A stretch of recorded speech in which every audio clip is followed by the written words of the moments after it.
Welcome to Eternal Darkness, where nightmares come to life. I'll be your host through these twisted tales tonight. Before we descend into the shadows, remember to like and subscribe to join our growing community of horror enthusiasts. Get comfortable, turn down the lights, and prepare yourself as we begin our journey into the unknown.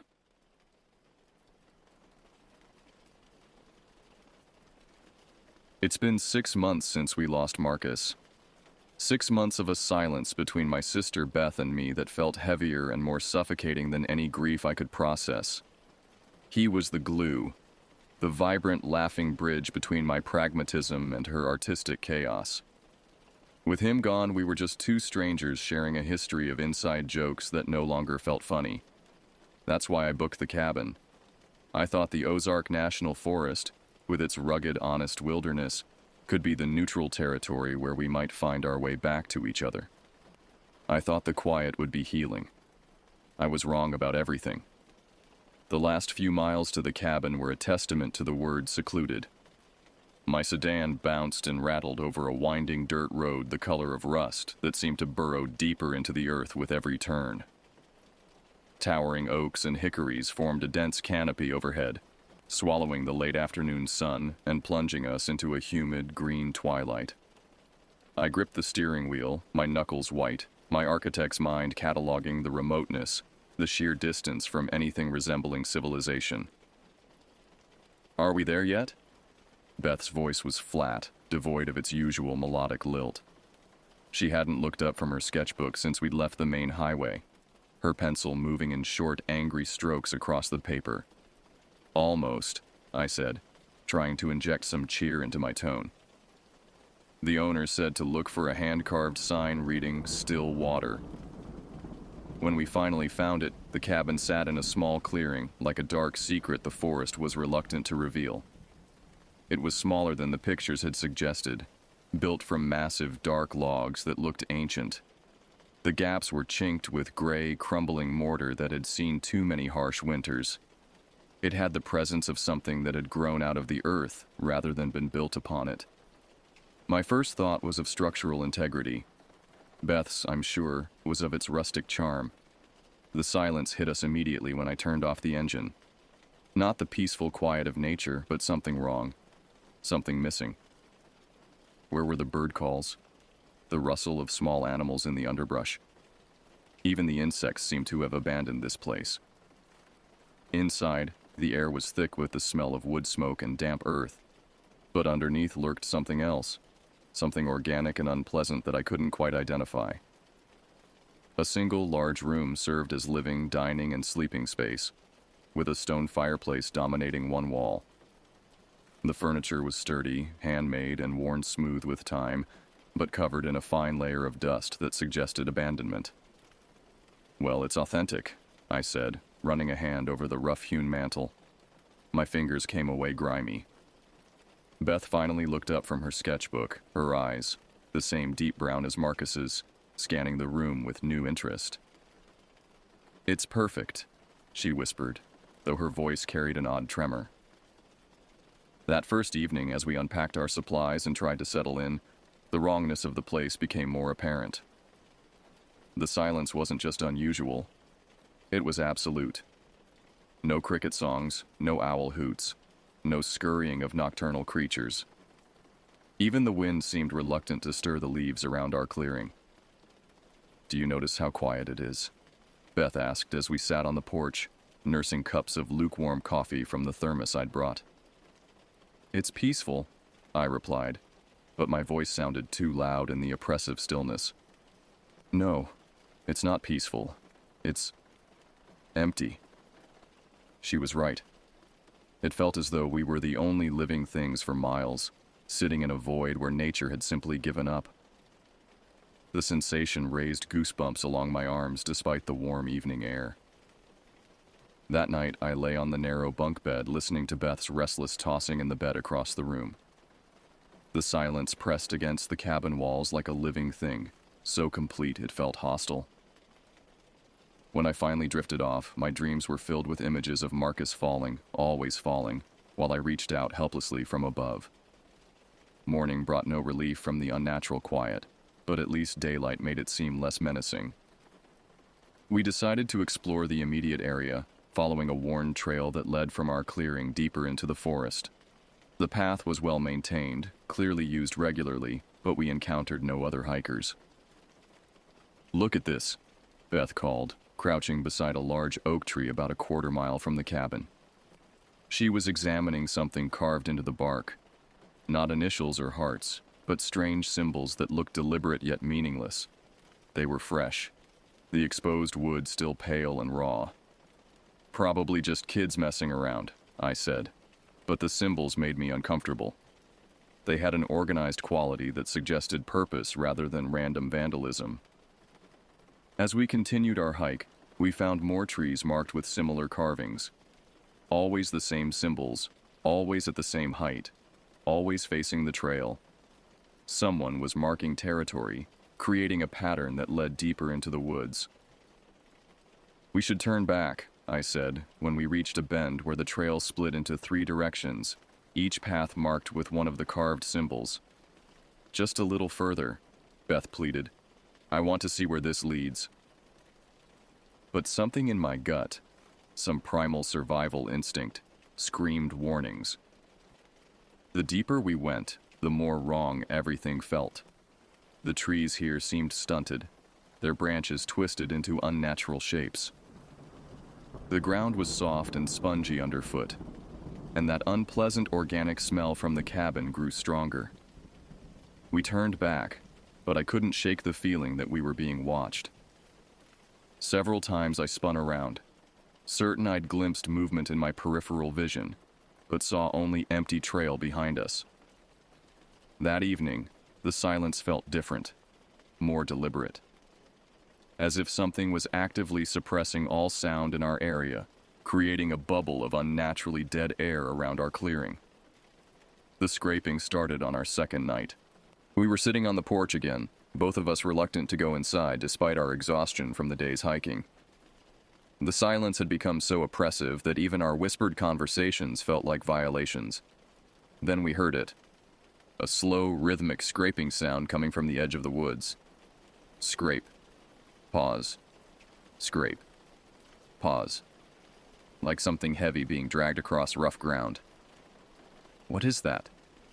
Beth whispered, her hand instinctively reaching for mine. "Probably an animal," I said, but my voice shook. The sound was too regular, too purposeful to be natural. The scraping continued for nearly an hour, moving in a slow circuit around our clearing, but staying just inside the tree line. Whatever was making it remained invisible in the darkness beyond our porch light's reach. When it finally stopped, the silence that followed felt pregnant with threat. We spent that night with the door barricaded and chairs wedged under all the windows. I told myself we were being paranoid, but I couldn't ignore the evidence of my own senses. Something was out there in the woods, something that didn't belong. The next morning, I found them. 2 parallel grooves in the earth at the forest's edge, about a foot apart and carved several inches deep. They ran for about 10 feet before disappearing into the undergrowth. The disturbed soil was still dark with moisture, confirming what I already knew. They were fresh. I didn't show them to Beth. She was already jumpier than I'd ever seen her, startling at every small sound and constantly looking over her shoulder. But I photographed them with my phone, though the images somehow failed to capture the ominous quality they possessed in person. By the 3rd day, we both knew we weren't alone in these woods. The feeling of being observed had become constant, a weight on our shoulders that made every moment outside the cabin an exercise in controlled terror. Even inside, we found ourselves speaking in whispers and avoiding the windows. The scraping returned that night, but this time it was bolder. Instead of staying at the forest's edge, it moved into our clearing, circling the cabin in slow, deliberate loops. Each scrape seemed to echo with malicious intent, as if whatever was making it wanted us to know it was there. "We need to leave," Beth said, her face pale in the lamplight. "We need to pack up and go right now." "We can't drive these roads in the dark," I replied, though every instinct screamed at me to run. "It's too dangerous. We'll wait until morning." But morning felt impossibly far away, and the scraping was getting closer. Through the grimy window, I caught my first glimpse of our stalker, a dark silhouette moving between the trees, too tall and angular to be natural. It walked upright but wrong, its gait jerky and uneven, as if it wasn't accustomed to human movement. "Oh God," Beth breathed, peering over my shoulder. "What is that thing?" I couldn't answer because I didn't know. The figure was humanoid, but distorted, wearing what looked like layers of vegetation and debris that made its true shape impossible to discern.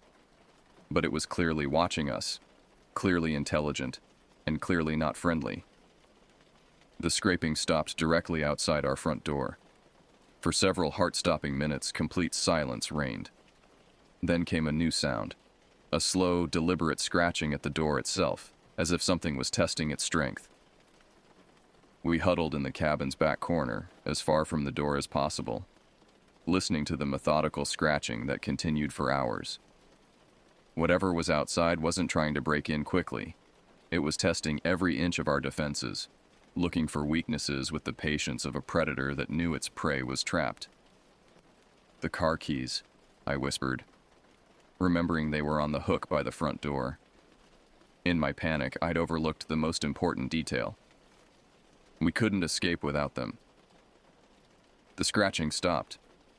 Silence stretched between us like a taut wire. Every second, an agony of anticipation. Then came the sound of footsteps on the porch, heavy, deliberate steps that circled the cabin's perimeter. Through the thin walls, we could hear it testing each window, each possible entry point. The sounds were methodical, intelligent, and utterly terrifying. This wasn't some wild animal acting on instinct.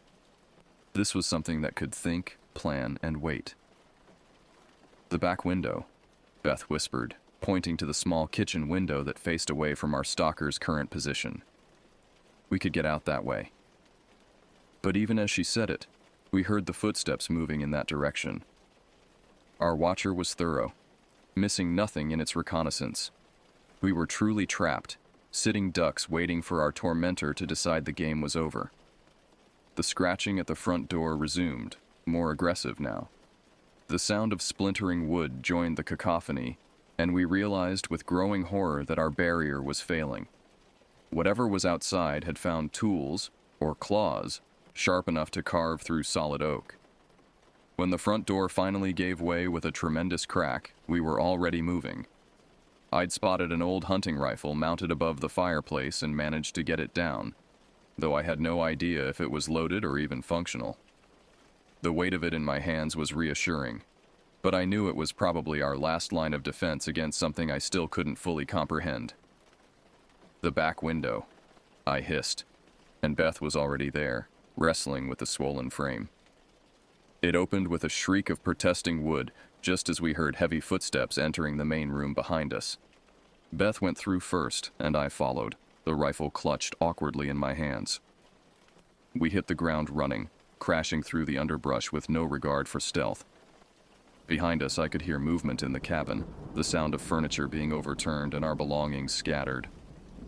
We ran blindly into the forest, guided only by adrenaline and desperation.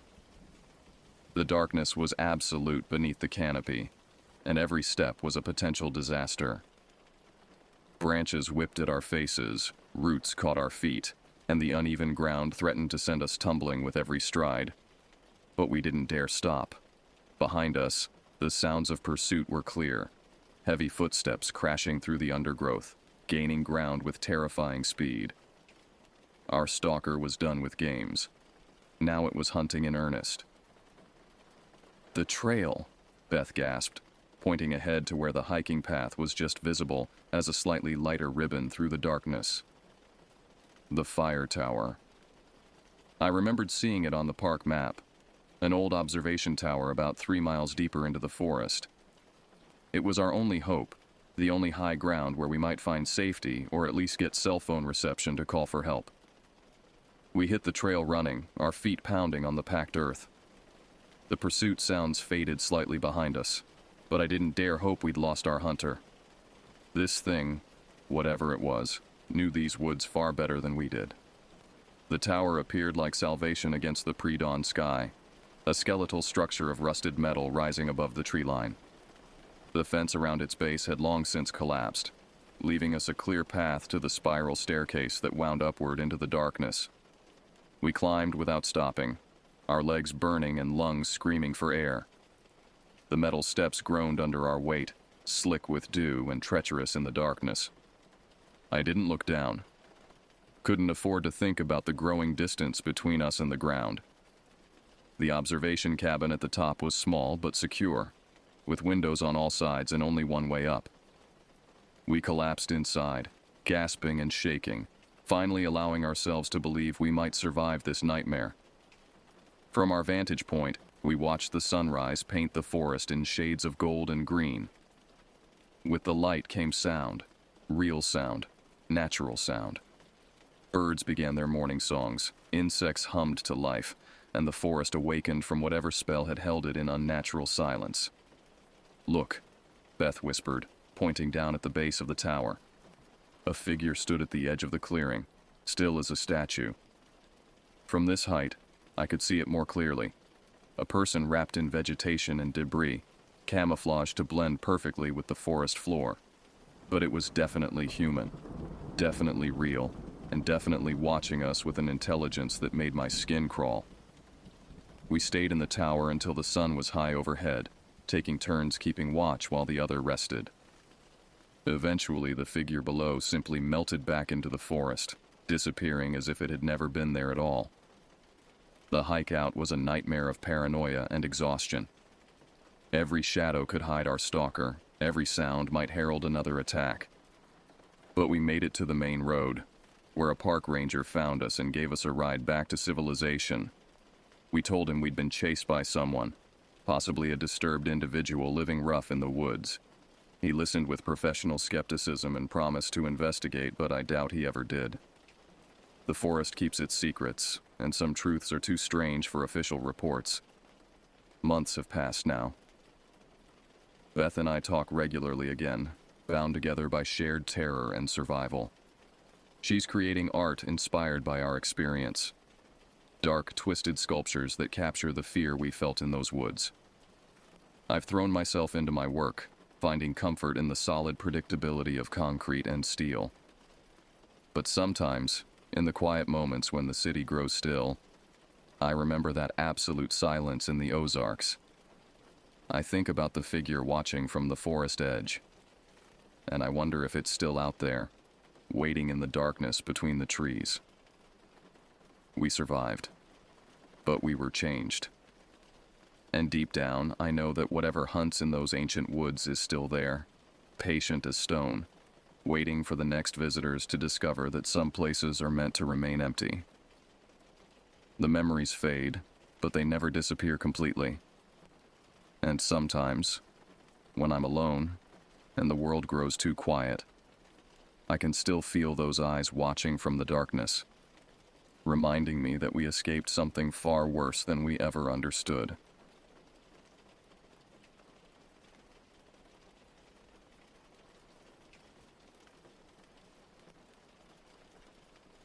I always thought I knew every inch of my grandparents' land in Ozark, Texas, like it was my own private playground. That afternoon in late October, the sun hung low in the sky, turning the horizon the color of dying embers. The temperature had dropped unexpectedly, bringing with it an autumn chill that seemed to seep through my jacket. I wanted a moment to myself after the long drive from Houston, so I wandered into the nearby woods, the same patch of trees I'd explored dozens of times during summer visits. The property sprawled across 40 acres, most of it untamed wilderness that my grandfather had never bothered to clear. There was a rusty wire fence marking the boundary, its posts leaning at odd angles from years of neglect. The makeshift path I followed was covered in decomposing leaves that released a musty smell with each step. Pine needles carpeted sections where the canopy grew thick, and fallen branches created natural barriers I had to navigate around. The house wasn't far away, maybe 300 yards at most, so I assumed nothing could really go wrong. I just needed time to breathe, to process the stress of junior year and college applications. The air felt strangely dense that day, almost pressing against my skin like wet cotton. Every step I took sounded louder than it should have, each twig snap echoing between the trees. The forest floor seemed to amplify every movement, turning my casual walk into something that felt oddly performative. Usually the forest was alive with sound, a chorus of crickets, the territorial calls of mockingbirds, the rustling of squirrels gathering acorns. But the silence that afternoon was absolute, broken only by my own footsteps. Even the wind had stilled, leaving the branches overhead motionless. I called out for my mom just to break the quiet, even though I had no real reason to. My voice seemed to die just feet from my lips, swallowed by the oppressive atmosphere. No response came back, not even an echo. A hint of worry began to grow in my chest, spreading like ice water through my veins. The atmosphere had changed without me realizing it, growing heavier with each passing second. I checked my phone, no signal, which wasn't unusual this far from the house. The screen showed 4:47 p.m., but the light filtering through the trees suggested it was much later. Suddenly, I heard my name. Clear as day, unmistakable. But it came out sounding off, like my mother's voice played through a broken speaker. The syllables stretched too long, the tone wavering between pitches no human throat should produce. It made me hesitate, every instinct screaming that something was fundamentally wrong with what I'd just heard. My gut reaction was to answer, so I called back, asking if she needed help. The words left my mouth before I could stop them, hanging in the air like an invitation I immediately regretted sending. Again, no reply came. But I could feel something had shifted in the woods around me. The very air seemed to be holding its breath, waiting. I glanced around, trying to figure out the source of that voice.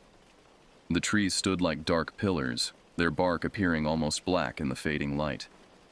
Shadows pooled between them, creating pockets of darkness my eyes couldn't penetrate. My heart pounded so fiercely that it drowned out all other sounds.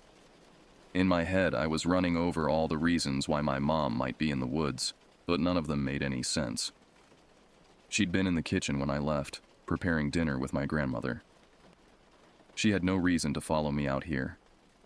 And that voice, it was familiar, yet nothing about it felt right. The uncanny valley of sound, close enough to trigger recognition but wrong enough to set off every alarm in my primitive brain. A moment later, I saw movement behind a thick oak tree about 30 feet away. The trunk was massive, easily 4 feet in diameter, gnarled with age and scarred by old lightning strikes. At first I assumed it was a deer, or maybe one of the feral hogs that sometimes wandered onto the property. My grandfather had warned me about them, said they could be aggressive during mating season. But then something long and gray came into view, moving with a fluidity that made my stomach drop. A figure emerged, standing taller than any person I knew, at least 7 feet, maybe more. Its proportions were wrong, limbs too long for its torso, joints bending at angles that hurt to look at. The skin appeared mottled and rough, like old leather left to rot in the rain. In places it seemed torn or peeling, revealing darker patches underneath that glistened with moisture. But it was the face that froze me in place. Where features should have been, there was only a vague approximation of humanity. The eyes sat too far apart, black and reflective like a deer's, but holding an intelligence that made them infinitely worse. The mouth stretched wider than any human mouth should, filled with teeth that caught the dim light. Not human teeth. These were pointed, serrated things meant for tearing.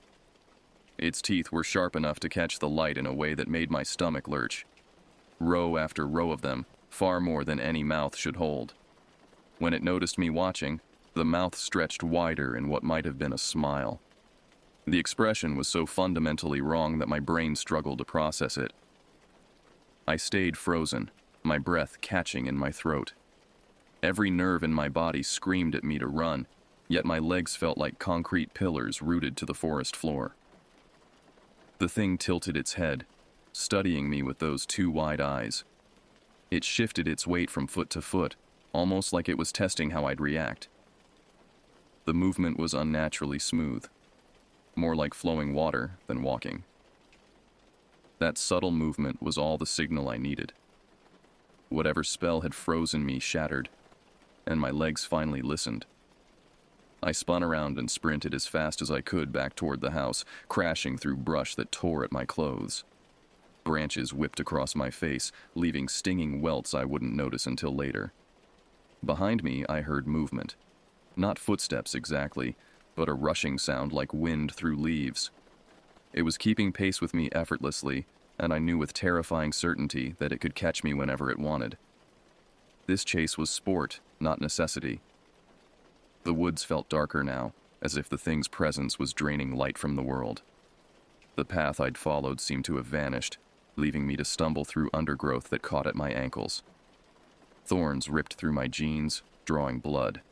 My lungs burned with each desperate breath, and my eyes watered from the cold air and terror. I risked a glance back and immediately wished I hadn't.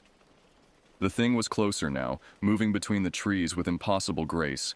Its long arms reached out, fingers splayed wide, almost playfully batting aside branches. And its face. God, its face was still wearing that horrific parody of a smile. When I finally burst from the tree line into the clearing around my grandparents' house, the porch light was just flickering on, casting shaky shadows across the yard. The automatic sensor had detected my movement. I stumbled onto the grass, my legs giving out, sending me sprawling. Behind me, at the edge of the woods, I saw it stop. It stood there, just visible in the gathering darkness, watching, waiting. I scrambled to my feet and ran the last few yards to the house, slamming through the back door with enough force to rattle the windows. Mom and my stepdad were in the living room, watching the local news and discussing dinner plans. They looked up, startled by my dramatic entrance. What on earth? Mom stood, taking in my disheveled appearance. The scratches on my face, the torn clothes, the wild look in my eyes. My entire body was trembling, adrenaline making my hands shake uncontrollably. I tried to speak, but my throat felt raw and tight. How could I explain what I'd seen? How could I make them understand that something impossible was standing at the edge of their property right now? I managed to stammer out something about seeing someone in the woods, leaving out the inhuman details. My stepdad, ever practical, grabbed a flashlight and headed for the back door. I wanted to scream at him to stop, but the words wouldn't come. He swept the beam across the yard and into the trees, finding nothing but shadows. Probably just a vagrant, he said, though his voice carried less certainty than his words. I'll call the sheriff's office, have them do a drive-by. That night, I barricaded myself in the guest room, pushing the heavy dresser against the door. The window faced the woods, and I couldn't bring myself to look outside. Every time I closed my eyes, I saw that thing's face, the way it had smiled at me with too many teeth. I wrapped myself in blankets despite the sweat pouring off me, creating a cocoon that felt pitifully inadequate against whatever was out there. Sleep barely came over the following nights, and when it did, nightmares overwhelmed me. In my dreams, I was always running through endless woods, the path stretching forever while that rushing sound grew closer.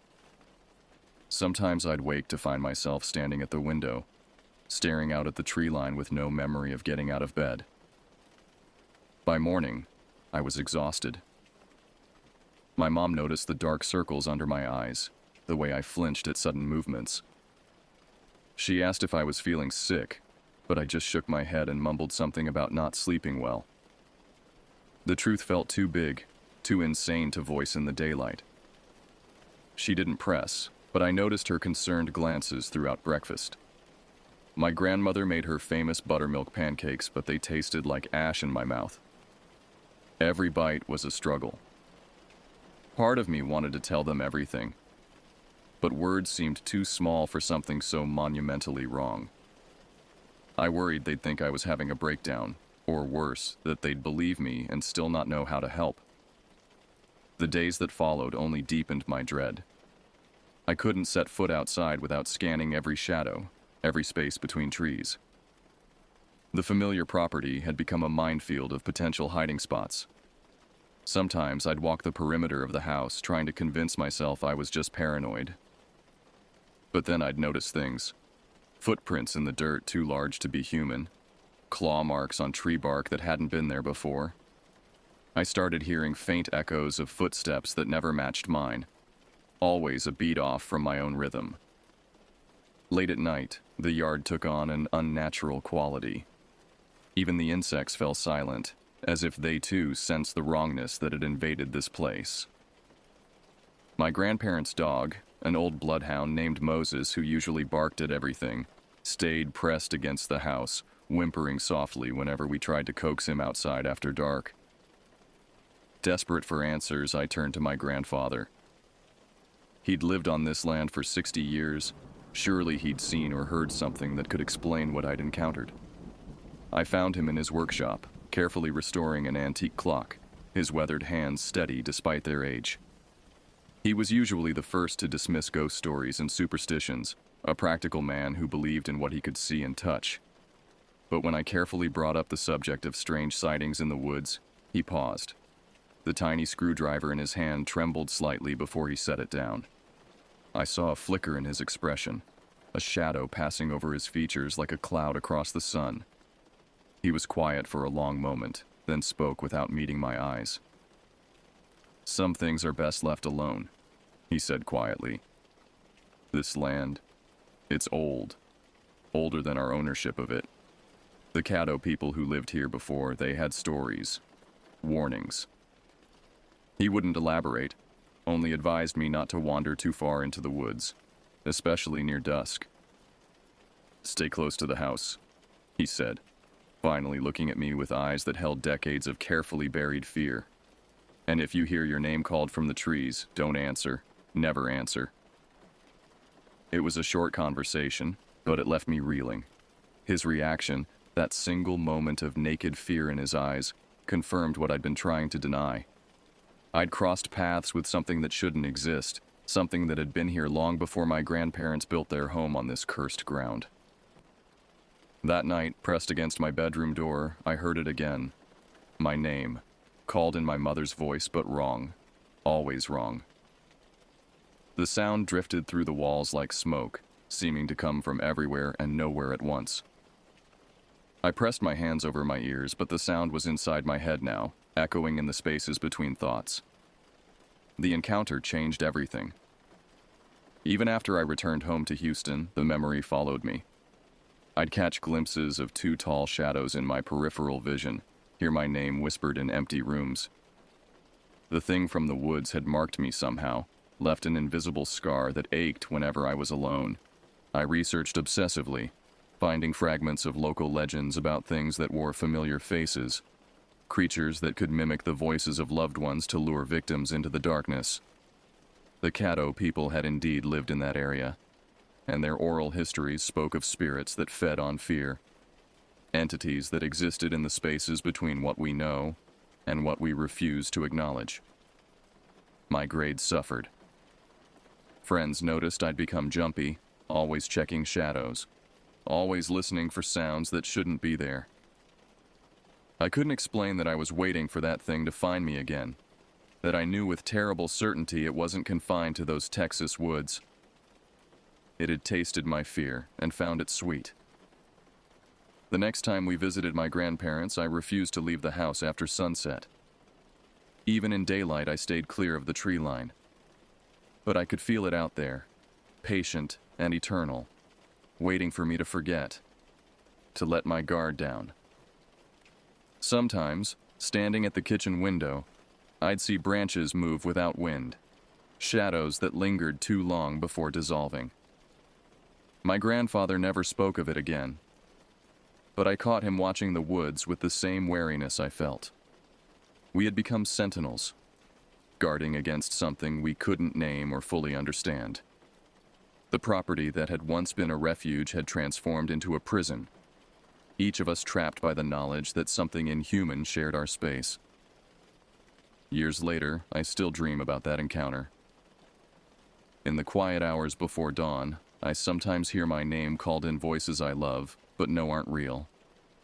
The fear has become part of me, woven into my DNA like a survival instinct from our prehistoric ancestors who knew to fear the dark. I've never returned to those woods. I never will. But I know that doesn't matter. Whatever I encountered that October afternoon left its mark on more than just my memory. It opened a door in my mind that can never fully close, a passageway between the rational world I desperately want to believe in and the horrifying truth that some stories we tell children aren't just stories. They're warnings. And I learned too late that some warnings should never be ignored. The thing in the woods is still there. I'm certain of it. Waiting with infinite patience for the next curious soul to wander too far from safety. I only pray they're faster runners than I was. Though I suspect that in the end it doesn't really matter. Some things only let you escape because the fear you carry afterward feeds them just as well as flesh and blood ever could.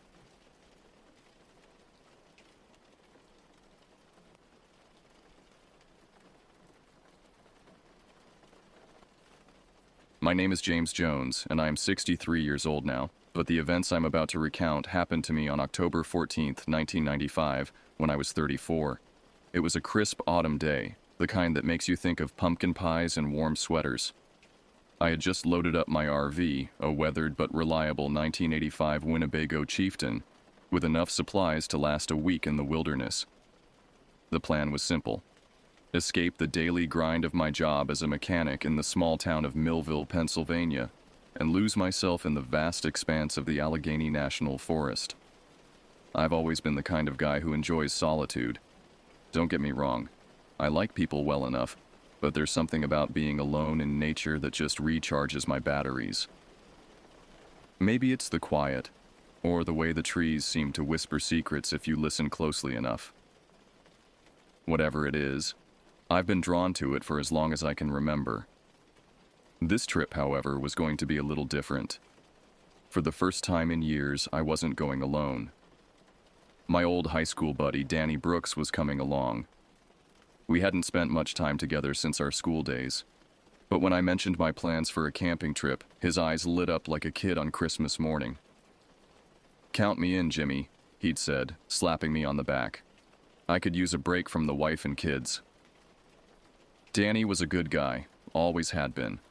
Tall and lanky, with a mop of unruly brown hair that never seemed to stay in place. He had a way of making everyone around him laugh. Life hadn't always been kind to Danny. He'd lost his job at the paper mill a few months back and was struggling to make ends meet. But you'd never know it from his upbeat attitude. As I pulled up to Danny's house that morning, I could see him waiting on the porch, a duffel bag at his feet and a wide grin on his face. He bounded down the steps as soon as I rolled to a stop, tossing his bag in the back of the RV before climbing into the passenger seat. "Ready for an adventure, Jimmy?" he asked, his eyes twinkling with excitement. I couldn't help but smile back. "You bet, Danny boy. Let's hit the road." The drive to Allegheny National Forest took about 3 hours, but it felt shorter with Danny there. We spent the time catching up, swapping stories about our lives since high school. Danny told me about his kids. He had 2, a boy and a girl, and how proud he was of them. I filled him in on my life as a bachelor, the ups and downs of running my own mechanic shop. As we drove, the scenery gradually changed. The familiar sights of our small town gave way to rolling hills, then to the dense, vibrant forests of western Pennsylvania. The trees were a riot of color, fiery reds, bright oranges, and golden yellows, a stark contrast to the deep green pines that stood sentinel among them. We arrived at our campsite around noon. It was a secluded spot I'd discovered on a previous trip, nestled in a small clearing not far from a babbling brook. The site was far enough off the main roads that we were unlikely to be disturbed by other campers, but close enough to civilization that we could make it back to town if we needed to. As I maneuvered the RV into position, Danny whistled appreciatively. "This is something else, Jimmy. How'd you find this place?" I shrugged, trying to hide my pride. "Just got lucky, I guess." Stumbled upon it a couple years back. We spent the next hour setting up camp. I showed Danny how to level the RV using wooden blocks, while he helped me set up our outdoor area. We unfolded a couple of camp chairs, set up a portable table, and gathered wood for a fire. By the time we finished, the sun was high in the sky, warming the crisp autumn air. We decided to explore the area a bit before settling in for the evening. I grabbed my old canvas backpack, throwing in some water bottles and trail mix, while Danny packed the 2 rifles we'd brought along. "You think we'll need these?" he asked, hefting one of the guns. I shook my head. "Probably not, but better safe than sorry. There are bears in these woods after all." Truth be told, neither of us was much of a marksman. The rifles were more for peace of mind than anything else. Still, the weight of the gun in my hands was reassuring as we set off into the woods. The forest was alive with the sounds of nature. Birds chirped overhead, small animals rustled in the underbrush, and the wind whispered through the leaves. We walked for about an hour, following a faint trail that wound its way through the trees. Danny pointed out interesting plants and rock formations, his enthusiasm infectious. As we walked, I found myself relaxing more and more. The stress of work, the worries about bills and responsibilities, they all seemed to melt away in the face of nature's grandeur. This was why I came out here, I remembered. This feeling of peace, of being a small part of something so much bigger than myself. We made our way back to the campsite as the sun began to dip towards the horizon. The temperature was dropping rapidly, a reminder of the approaching winter. By the time we reached the RV, we were both ready for a warm meal and a cold beer. I got a fire going while Danny rummaged through our supplies for dinner. We'd packed simple meals, canned goods, instant noodles, and the like. But after our hike, even these basic provisions seemed like a feast. As we sat by the fire, eating our dinner and sipping on beers, Danny regaled me with stories from his life. He had a way of turning even the most mundane events into hilarious tales, and I found myself laughing more than I had in months. "Remember that time in high school," he said, wiping tears of laughter from his eyes, "when we tried to sneak into the senior prom?" I groaned, the memory flooding back. How could I forget? We ended up locked in the janitor's closet for hours. Danny laughed even harder.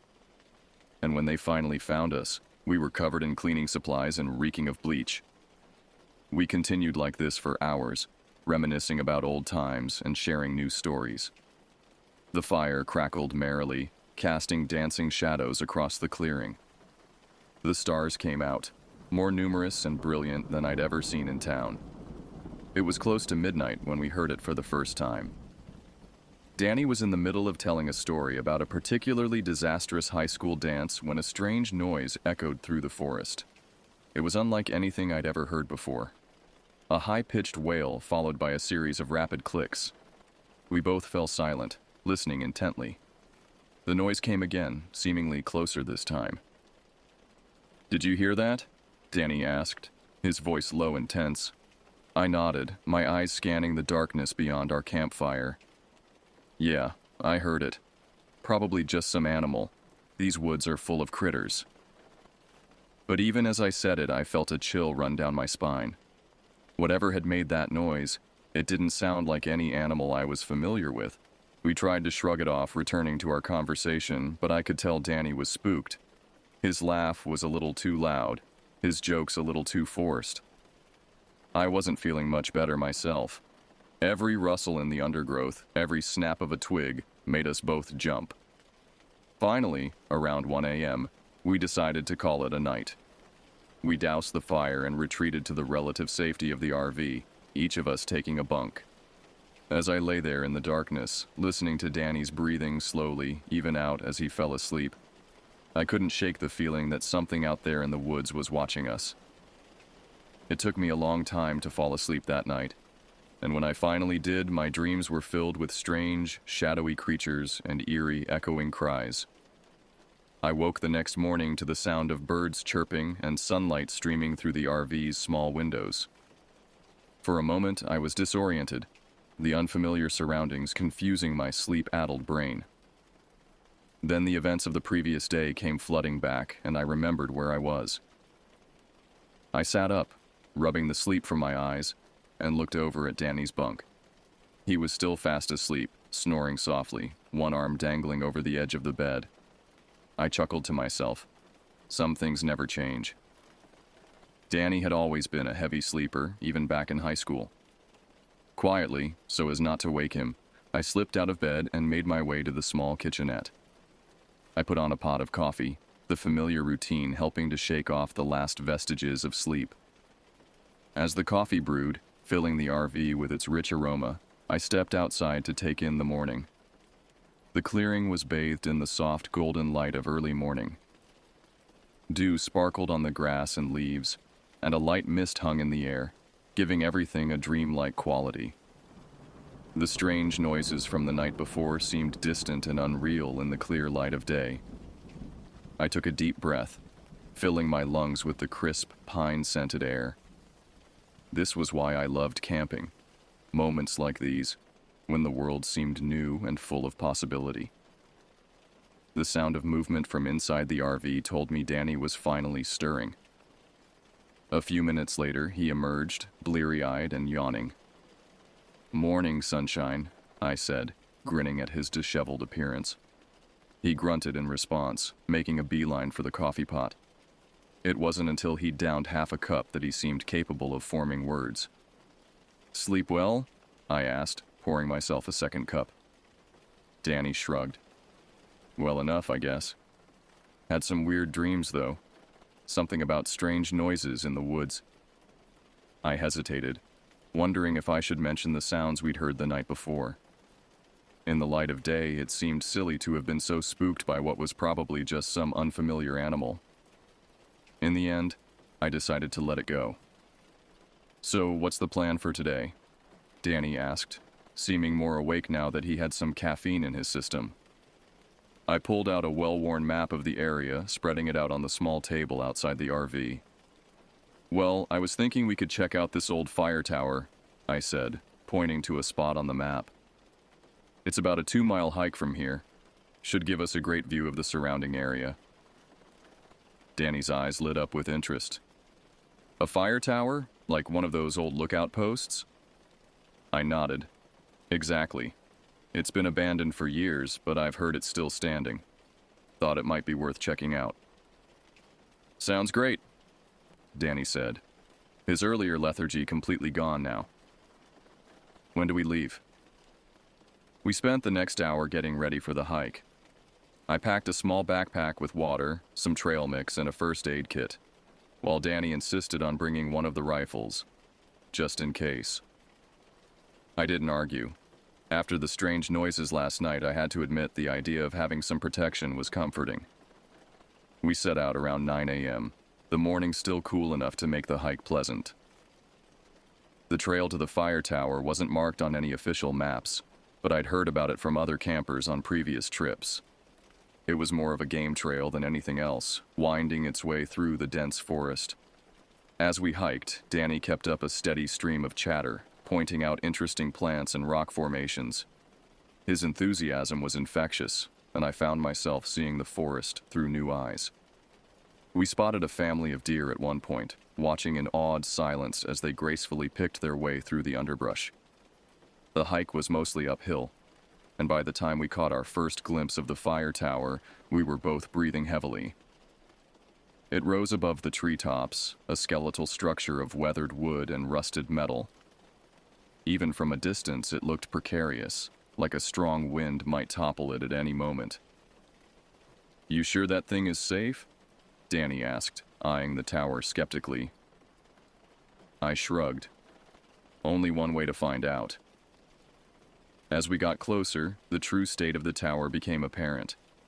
The wood was gray and splintered, covered in patches of moss and lichen. The metal stairs spiraling up the side were streaked with rust, and several of the steps were missing entirely. "Maybe this wasn't such a good idea," I muttered, suddenly less certain about my plan. But Danny was already moving forward, his earlier hesitation forgotten. "Come on, Jimmy. Where's your sense of adventure?" Shaking my head at his sudden change of heart, I followed him to the base of the tower. Up close, it looked even more decrepit. A faded sign warned of the danger, threatening fines and imprisonment for anyone who dared to climb. Danny, of course, took this as a challenge. "Race you to the top," he called over his shoulder, already starting up the stairs. "Danny, wait!" I shouted, but he was already several steps up. Cursing under my breath, I started after him, wincing at every creak and groan of the old structure. The climb was nerve-wracking. Every step felt like it might be the one to give way, sending us plummeting to the forest floor below. But Danny showed no signs of slowing down, and I wasn't about to let him reach the top alone. Finally, after what felt like hours but was probably only a few minutes, we reached the small cabin at the top of the tower. The door hung askew on its hinges, and most of the windows were long gone, leaving only jagged shards of glass in their frames. "We made it!" Danny crowed, pumping his fist in the air. I was too winded to respond, leaning against the railing as I caught my breath. But as my heart rate slowed and I looked around, I had to admit the view was spectacular. We could see for miles in every direction. The forest stretched out below us, a patchwork of greens, reds, and golds. In the distance, I could make out the silvery ribbon of a river, and beyond that, the faint outlines of mountains on the horizon. "This is amazing," Danny said softly, all traces of his earlier bravado gone. He sounded awed, and I couldn't blame him. It was a breathtaking sight. We spent a good hour up there, taking in the view and exploring the small cabin. It was mostly empty, save for an old, rusted stove and a few moldering books. Danny found an old logbook, its pages yellow and brittle with age. Most of the entries were mundane reports of weather conditions and potential fire hazards, but there was something eerie about reading these glimpses into the past. As the sun climbed higher in the sky, we reluctantly decided it was time to head back. The descent was even more nerve-wracking than the climb up, each step carefully placed to avoid the weaker spots in the old structure. When we finally reached solid ground, I let out a breath I hadn't realized I'd been holding. "Let's not do that again," I said, only half joking. Danny laughed, clapping me on the back. "Ah, come on, Jimmy, where's that adventurous spirit of yours?" I shook my head, smiling despite myself. I think I left it at the top of that death trap. We started back towards our campsite, taking a different route than the one we'd come by. Danny had spotted what looked like an old trail on our way up, and he was curious to see where it led. The trail was overgrown and barely visible in places, clearly unused for many years. We had to push through thick undergrowth, the branches scratching at our arms and faces. But Danny was determined, and I had to admit I was curious too. We'd been following the trail for about an hour when we stumbled upon something unexpected. The trees opened up into a small clearing, and there, half hidden by vines and bushes, stood the remains of an old cabin. "Whoa," Danny breathed, his eyes wide. "What do you think this is?" I shook my head, equally surprised. "No idea. It's not on any of the maps I've seen." The cabin was in a state of advanced decay. The roof had partially caved in, and one wall had collapsed entirely. Nature was slowly reclaiming it, with vines and moss covering much of the remaining structure. "Should we check it out?" Danny asked, already moving towards the cabin. I hesitated. Something about this place gave me an uneasy feeling. But curiosity won out, and I followed Danny into the clearing. As we got closer, I could see that the cabin had once been quite substantial. It was larger than I'd initially thought, with what looked like multiple rooms. Whoever had lived here had been planning to stay for a while. We approached the door, which hung crookedly on its rusted hinges. Danny reached out to push it open, but I grabbed his arm. "Wait," I said, pointing to the ground. There, half hidden in the tall grass, was a set of tracks. They were unlike anything I'd ever seen before. Large, with what looked like long, sharp claws. Danny whistled softly. "What do you think made those?" I shook my head. "I don't know. but whatever it is, it's big. Maybe we should head back. But Danny was already pushing the door open, the rusty hinges protesting loudly. Come on, Jimmy. We've come this far. Don't you want to see what's inside? Reluctantly, I followed him into the cabin. The interior was dark and musty, the air thick with the smell of rotting wood and damp. Sunlight filtered in through gaps in the roof and walls, illuminating swirling motes of dust. The cabin seemed to have been abandoned in a hurry. There were still dishes on the table, covered in a thick layer of dust. In one corner, an old iron stove stood silent, its surface pitted with rust. As we explored, I couldn't shake the feeling that we were intruding. It felt like we were disturbing something that should have been left alone. Danny, on the other hand, was in his element. He poked through old drawers and cabinets, exclaiming over his finds. "Look at this, Jimmy," he called, holding up an old, leather-bound book. "It's some kind of journal." I took the book from him, carefully opening its fragile pages. The handwriting was faded and difficult to read, but I could make out bits and pieces. There were mentions of strange noises in the night, of livestock going missing, and a growing sense of fear. The last few entries were particularly disturbing. The writer spoke of seeing something in the woods, something that couldn't be natural. The final entry simply read, "It's coming. God help us all." A chill ran down my spine as I read those words. I looked up to see Danny watching me, his earlier excitement replaced by concern. "What is it?" he asked. I shook my head, closing the book. "Nothing good. I think we should go." For once, Danny didn't argue. We left the cabin quickly, both of us eager to put some distance between us and that eerie place. As we hiked back to our campsite, neither of us spoke much. The discovery of the cabin and the contents of that journal had cast a shadow over what had started as a pleasant day. We reached our camp just as the sun was beginning to set. The familiar sight of the RV was comforting after our unsettling discovery. "Let's get a fire going," I suggested, trying to shake off the lingering unease. "I don't know about you, but I could use a drink." Danny nodded emphatically. "I'll second that." We busied ourselves with camp tasks, gathering firewood, starting the fire, preparing dinner. The routine helped to ground us, to push away the strange feelings from earlier. As we sat by the fire, sipping beers and watching the flames dance, Danny finally broke the silence. "What do you think that was all about? The cabin, I mean." I shrugged, taking a long pull from my beer before answering. "I don't know. Maybe some hermit who let his imagination run wild. Or maybe..." I trailed off, not wanting to give voice to the thoughts that had been nagging at me. "Maybe what?" Danny pressed. I sighed. "Maybe there's something out here. Something we don't understand." Danny was quiet for a long moment, staring into the fire. When he spoke again, his voice was uncharacteristically serious. "You think it has anything to do with those noises we heard last night?" Before I could answer, a sound echoed through the forest. The same high-pitched wail followed by clicks that we'd heard the night before.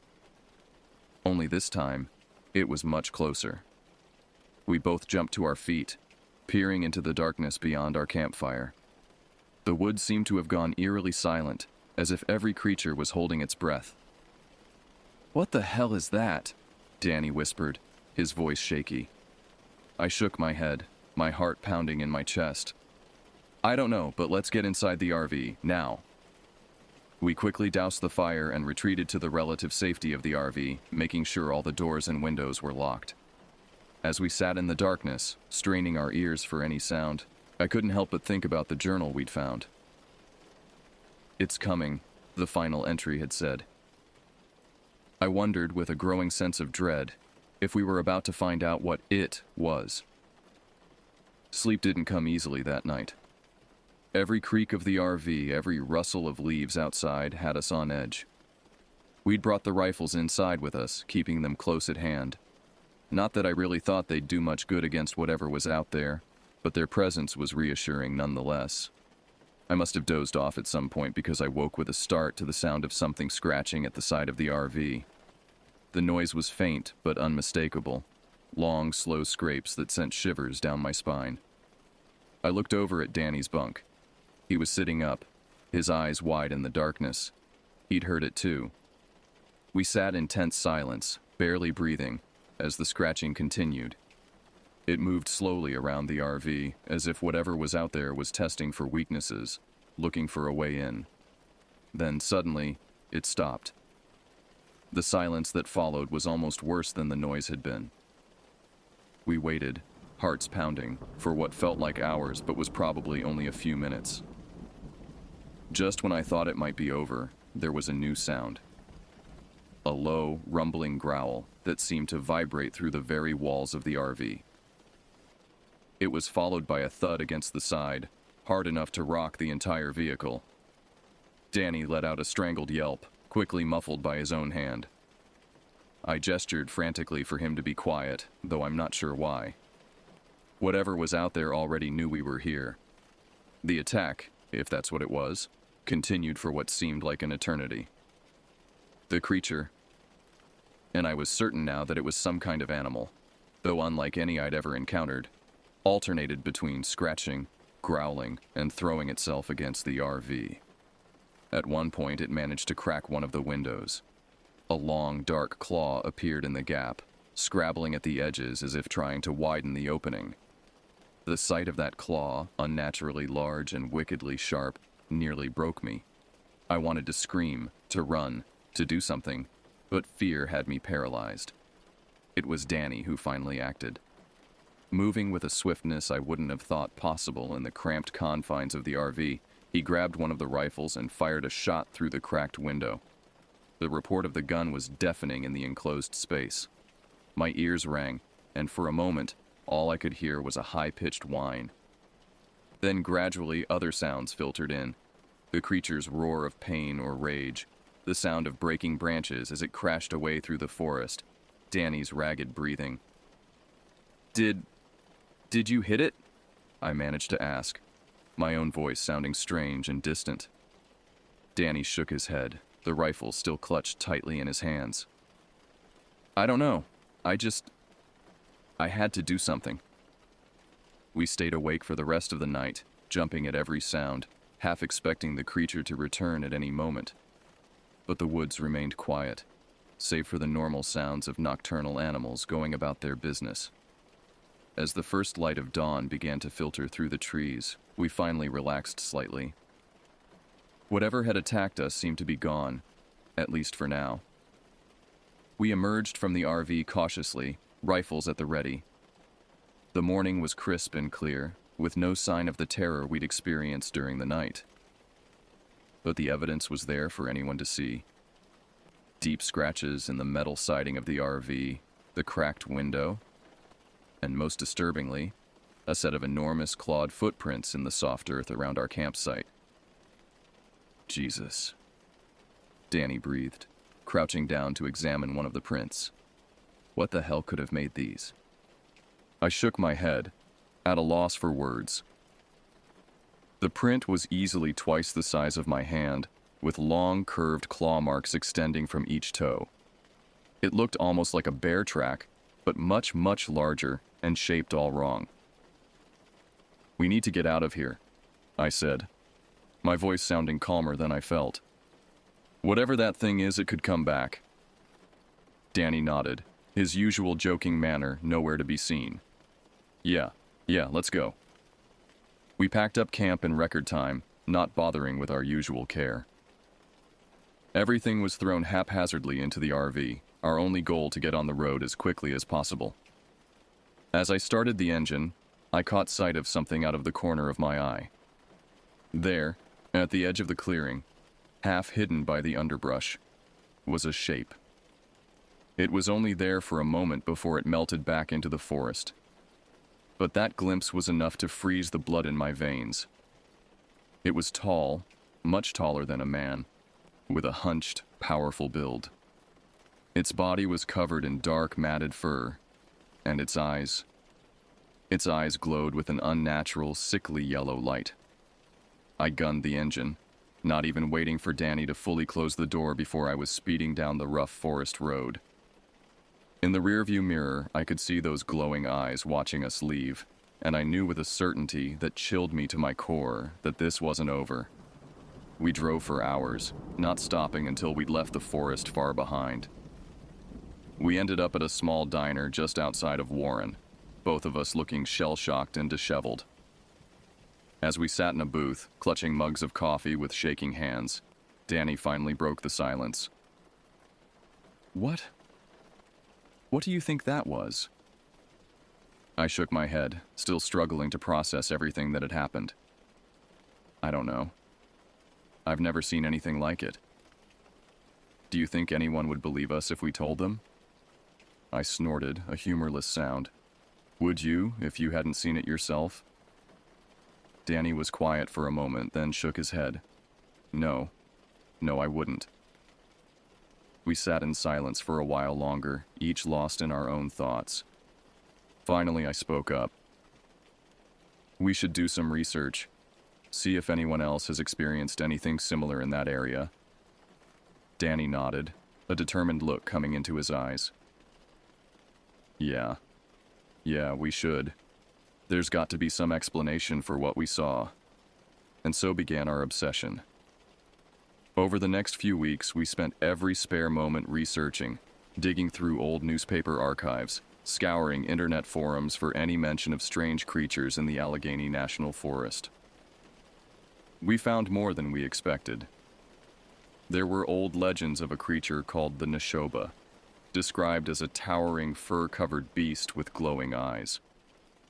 Native American stories spoke of a spirit that guarded the deepest parts of the forest, punishing those who disturbed its domain. More recently, there were scattered reports of hikers and campers encountering something strange in the woods. Most were quickly dismissed as hoaxes or misidentifications of known animals, but a few were eerily similar to what we had experienced. The more we discovered, the more questions we had. What was this creature? Why had it attacked us? And perhaps most disturbingly, why weren't more people talking about it? We considered going to the authorities, but every time we got close to making that decision, we'd look at each other and shake our heads. Who would believe us? We'd be laughed out of the police station, maybe even accused of making it all up for attention. So we kept our experience to ourselves, confiding only in each other. But the memory of that night never left us. It changed the way we looked at the world, made us realize that there were things out there that defied explanation, things that most people would never believe in. Years passed, and life went on. I continued running my mechanic shop, and Danny eventually found a new job. We both got older, a little grayer, a little slower. But we never forgot what we saw in those woods. Every now and then, we'd hear about another strange sighting in the Allegheny National Forest, and we'd share a look, knowing what others didn't. We never went camping again, at least not in those woods. Some experiences change you forever, and that was one of them. Now, as I sit here at 63, recounting this story, I can't help but wonder. Is it still out there? That creature we encountered? Are there more like it? And how many other secrets are hidden in the dark corners of the world, just waiting to be discovered by those unfortunate enough to stumble upon them? I don't have answers to these questions. But I do know one thing. The next time you're in the woods, and you hear a strange noise in the night, it might be wise to pay attention. Because sometimes, the monsters from our nightmares are all too real. It's been nearly 3 decades since that fateful camping trip, but the memories remain as vivid as ever. Danny and I have remained close friends over the years, bonded by our shared experience. We've never spoken of that night to anyone else, but between us it's a frequent topic of conversation. We've continued our research over the years, albeit more sporadically. Life has a way of getting in the way. Jobs, families, the everyday responsibilities that pile up as you get older. But we've never stopped looking for answers. There have been more sightings over the years, more stories that echo our own. We've connected with a few other people who claim to have encountered the creature we've come to call the Neshoba. Some of their stories are eerily similar to ours, while others differ in the details. But they all share that same sense of terror, that bone-deep certainty that they've encountered something beyond the realm of normal explanation. Danny passed away last year. Lung cancer. It was quick at least, and he didn't suffer much at the end. In his final days, as I sat by his hospital bed, he made me promise something. "Jimmy," he said, his voice weak, but his eyes as bright and mischievous as ever. "Promise me you'll tell our story someday. People need to know what's out there." I promised, though at the time, I had no intention of keeping it. Who would believe me after all? But as the months passed after Danny's death, I found myself thinking more and more about that promise, about the importance of truth, even when it's uncomfortable or unbelievable. So here I am, finally putting our story down in writing. I don't know if anyone will believe it. I'm not sure I would if I hadn't lived through it myself. But it's the truth, as best as I can tell it. To those who read this and scoff, who dismiss it as the ramblings of an old man or a work of fiction, I say this: I envy you. I envy your certainty, your belief in a world that's safe and understandable. Hold on to that if you can. But to those who read this and feel a shiver of recognition, who have seen things they can't explain, or heard noises in the night that haunt their dreams, I say, you're not alone. There are things in this world that defy explanation, creatures that lurk in the shadows of our comfortable reality. Be careful out there. Be aware. And if you ever find yourself in the Allegheny National Forest, and you hear a high-pitched wail followed by a series of clicks, run, and don't look back, because the Neshoba is out there, waiting. And it remembers. This is James Jones signing off. Stay safe, and always keep one eye on the shadows. You never know what might be looking back.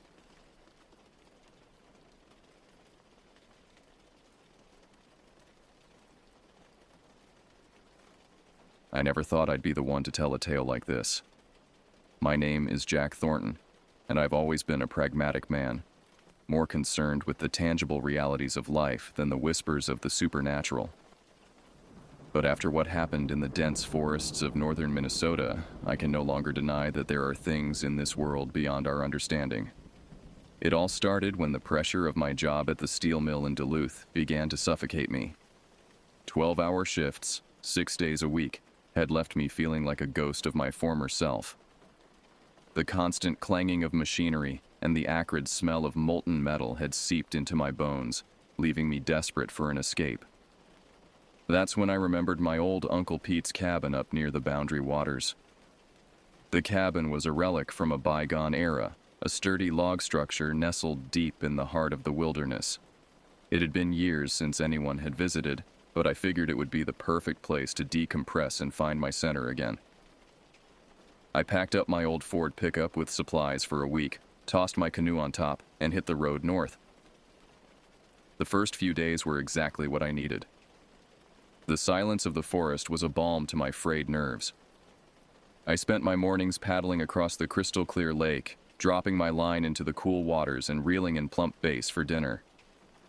Evenings were spent on the porch, puffing on cigars and losing myself in the vast tapestry of stars overhead. It was paradise, pure and simple. But on the fourth night, something changed. I woke up in the middle of the night, heart racing, with the distinct feeling that I wasn't alone. The cabin creaked and groaned around me, but there was something else, a sound just on the edge of hearing. It was like breathing, but deeper, more guttural. I told myself it was just the wind, but a primal part of my brain screamed that this was something else entirely. The next morning, I noticed that my favorite lighter was missing from the porch table. I searched everywhere, convinced I had simply misplaced it, but it was gone without a trace. Later that day, I found my fishing line tangled in a tree near the shore, a tree I knew I hadn't cast anywhere near. A seed of unease began to grow in the pit of my stomach. Things escalated quickly after that. A whole pack of cigarettes vanished from inside my backpack. I tried to rationalize it, thinking maybe a particularly clever raccoon had made off with my belongings. But deep down, I knew this was something else. The final straw came when I discovered the tracks.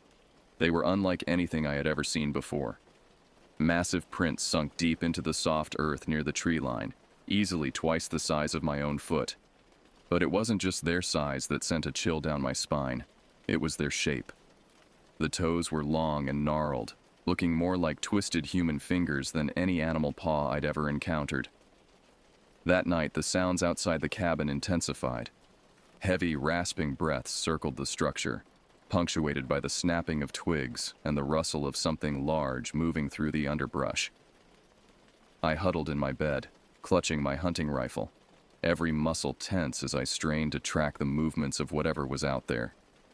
Just when I thought it couldn't get any worse, a rock smashed through the bedroom window, showering me with broken glass. I leapt to my feet, rifle at the ready. But when I peered out into the darkness, there was nothing there. Just the wind whispering through the pines and that overwhelming sensation of being watched. Sleep was impossible after that. I spent the rest of the night with my back to the wall, jumping at every creak and groan of the old cabin. As the first light of dawn began to filter through the trees, I made a decision. I wasn't going to run. Whatever this thing was, I needed to know what I was up against. I started leaving things out as bait. A flashlight one night, some beef jerky the next. Each morning the items would be gone without a trace. The creature's hunger seemed to be growing, along with its boldness. It was drawing closer, and I knew a confrontation was inevitable. That confrontation came on the 7th night of my stay. I was sitting on the porch, rifle across my lap, straining my eyes against the darkness. And then I saw it. It emerged from the tree line like a nightmare given flesh. Towering at least 9 feet tall, its body was covered in matted, tangled fur. Its face was shrouded in shadow, but I could make out the gleam of yellow eyes and the flash of wickedly sharp teeth. But it was the hands that truly horrified me. Massive things with elongated fingers that looked more like gnarled tree branches than any human appendage. I raised my rifle, heart thundering in my chest, but before I could squeeze off a shot, the creature darted behind a massive pine with surprising agility for its size. I waited, frozen, for what felt like hours, but it never reappeared. The next morning, I found the mangled carcass of a deer by the lakeshore. It hadn't been eaten, just torn apart in a display of terrifying strength. The sight of it turned my stomach and cemented the realization that I was no longer on a relaxing getaway. This was a fight for survival. I spent the day fortifying the cabin as best I could. I nailed boards across the windows, barricaded the door with every piece of heavy furniture I could find, and took stock of my dwindling ammunition. As night fell, the shadows seemed to reach for me with grasping fingers. I positioned myself in the main room, weapons at the ready, and waited. The attack came just after midnight. The thud of massive feet approached the cabin, followed by the splintering of wood as the creature tested the door. It circled the structure, its guttural roars raising the hair on my arms. When it couldn't gain entry, it began smashing at the boarded-up windows. I fired blindly through the broken panes, the muzzle flash momentarily illuminating the beast's terrifying visage. It retreated with a bellow of pain or rage. I couldn't tell which. The acrid smell of gunpowder mingled with the creature's musky, rotting stench that seeped into the cabin. For a while, everything went quiet. I strained my ears, wondering if I had managed to drive it off. Then the screaming started. It wasn't the roar of the beast this time. It was a human scream. A woman's voice filled with abject terror. The sound cut through me like a knife, abruptly silenced with a sickening gurgle. I remembered seeing a couple setting up camp a few miles down the lake earlier in the week. My blood ran cold as I realized this creature's appetite wasn't limited to deer. The rest of the night passed in a haze of adrenaline and fear, I fired into the darkness whenever the sounds drew too close, yelling myself hoarse in a futile attempt to scare the beast away. A part of me knew I was trapped, that my chances of survival were slim. But another part, the stubborn core that had gotten me through the toughest times at the mill, refused to give up. When the first light of dawn finally broke through the trees, the cacophony outside faded away. I waited another hour, ears straining for any sign of the creature's presence, before I dared to step outside. The area around the cabin was a mess of massive footprints and broken branches. A trail of those monstrous tracks led back into the depths of the forest, along with the lingering smell of something wild and unnatural. I didn't waste any time. I grabbed my keys and ran for my truck, my legs feeling like jelly after the night's ordeal. The old Ford roared to life, and I peeled out of there, gravel spraying behind me as I raced down the overgrown access road. I was about 5 miles from the main highway when I saw him, an old man standing by the side of the road, thumb out. Every instinct screamed at me to keep driving, but something in his weathered face made me stop. He climbed into the passenger seat, his rheumy eyes studying me intently. "You've seen it, haven't you?" he asked without preamble. "The thing in the woods." I nodded, my throat too tight to speak.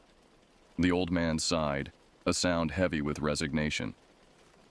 "Folks around here call it the shadow," he said. "Been taking people for generations. Hikers, campers, locals who wander too far into its territory. The authorities don't believe us, of course. They blame it on bears, or exposure, or people just getting lost. But we know the truth." He went on to tell me stories, tales passed down through families of an ancient evil that stalked the deep woods. A creature of hunger and rage that had existed long before the first settlers arrived in the area. The shadow, he said, was drawn to isolation and fear. It fed not just on flesh, but on the terror of its victims. We reached the small town of Pine Creek, a cluster of weathered buildings huddled around a single main street. The old man directed me to the sheriff's office, a squat brick building with a pair of patrol cars parked out front. "Tell them what you saw," he said as I climbed out of the truck. "They might not believe you at first, but if enough people speak up, maybe something will finally be done." I nodded my thanks and watched as he shuffled off down the street. Taking a deep breath, I pushed open the door to the sheriff's office. The next few hours were a blur of questioning and barely concealed skepticism. I told my story over and over, to the sheriff, to his deputies, and finally to a stone-faced FBI agent who had apparently been called in from the field office in Duluth. They took my statement, cataloged the scratches on my arms from boarding up the windows, and sent a team out to investigate the cabin. I expected to be dismissed as a lunatic, but something in my story must have struck a chord. The agent revealed that there had been a string of disappearances in the area over the past few years, hikers and campers who had vanished without a trace. My account, while fantastical, provided a potential explanation for what had been happening. A search party was quickly assembled, a mix of law enforcement, park rangers, and local volunteers. They asked me to guide them back to the cabin, to retrace the path of the creature's tracks. Every instinct screamed at me to refuse, to put as much distance between myself and those woods as possible. But I knew I couldn't live with myself if I didn't try to stop this thing from hurting anyone else. We set out just after noon, a convoy of trucks and SUVs winding up the rutted access road. The woods seemed different in the daylight, less menacing, but I couldn't shake the feeling of being watched. We reached the cabin, and I could see the shock on the faces of the others as they took in the destruction. The splintered door, the claw marks gouged into the logs, the massive footprints in the soft earth. The FBI agent took charge, organizing the group into search teams. I found myself paired with a grizzled local hunter named Bill, his weathered face set in grim determination as we set off into the forest. We followed the trail of broken branches and massive prints, our progress slow as we scanned the shadows for any sign of movement. The day wore on, the forest growing darker as the sun began to set. Just as I was about to suggest we turn back, we stumbled upon a clearing. The ground was littered with bones. Deer, mostly, but some looked disturbingly human. At the far end was the mouth of a cave, a yawning black hole in the rock face. The stench hit us like a physical force, the reek of decay and something far more primal. Bill radioed for backup, his voice tight with barely controlled fear. Within minutes, the clearing was swarming with armed men, their flashlight beams cutting through the gathering gloom. That's when we heard it. A low, rumbling growl that seemed to come from the very earth itself. The cave mouth suddenly looked like the maw of some great beast, and I knew with terrible certainty that we had found the lair of the shadow. What happened next is still a blur in my mind. The creature exploded from the cave entrance, a whirlwind of matted fur and razor-sharp claws. Gunshots rang out, the muzzle flashes illuminating its terrifying form in strobing bursts of light. I caught glimpses of its face, a twisted, almost human visage contorted in a rictus of rage. I fired my own weapon, the recoil jolting through my arms, but it seemed to have little effect. The shadow moved with impossible speed for its size, lashing out with those horrifying hands. Men fell, their screams of pain and terror mixing with the creature's ear-splitting roars. In the chaos, I found myself face to face with the monster, those yellow eyes locked onto mine, filled with an intelligence and malevolence that froze me to my core. Its massive hand shot out, fingertips barely grazing my chest as I stumbled backward. I fell, scrambling away as the shadow loomed over me. Just as I thought it was the end, a deafening explosion rocked the clearing. The FBI agent stood there, his face splattered with blood, holding what looked like a grenade launcher. The shadow staggered, a gaping wound in its side, and let out a bellow that shook the very trees around us. More shots rang out as the remaining members of our group concentrated their fire. The creature thrashed and roared, but finally, mercifully, it collapsed to the forest floor with a ground-shaking thud. The aftermath was a nightmare of bureaucracy and secrecy. Men in hazmat suits descended on the area, whisking away the creature's massive corpse. We were all debriefed, sworn to secrecy, and sent on our way with stern warnings about the consequences of speaking about what we had seen. But the truth has a way of trickling out. Rumors spread through the small towns of northern Minnesota. The string of disappearances came to an abrupt halt. Hikers and campers returned to the area, but always with a wary eye on the deeper, darker parts of the forest. As for me, I couldn't bring myself to return to the steel mill. The clanging of machinery and hiss of steam now paled in comparison to the roars of the shadow. I took a job as a park ranger, patrolling the very woods where I had my encounter. Some might call it foolish, but I feel a responsibility to keep watch, to be vigilant against any sign that another shadow might be lurking in the wilderness. At night, when the wind whispers through the pines and shadows dance at the edge of my campfire, I find myself straining to hear that telltale breathing. The forest keeps its secrets close, and I can't shake the feeling that there are more mysteries hidden in its depths. Ancient, primal things that defy our understanding of the world. So I keep watch, my rifle close at hand, ever vigilant against the encroaching darkness. Because now I know the truth. There are monsters in this world, and sometimes the only thing standing between them and unsuspecting victims is someone willing to face the terror head-on. The shadow may be gone, but its memory lingers, a reminder that the line between our safe, orderly world and the chaos of the unknown is far thinner than we'd like to believe. And in the deepest, darkest parts of the wilderness, there may be other creatures waiting, watching, and hungry for their chance to step out of legend and into our reality.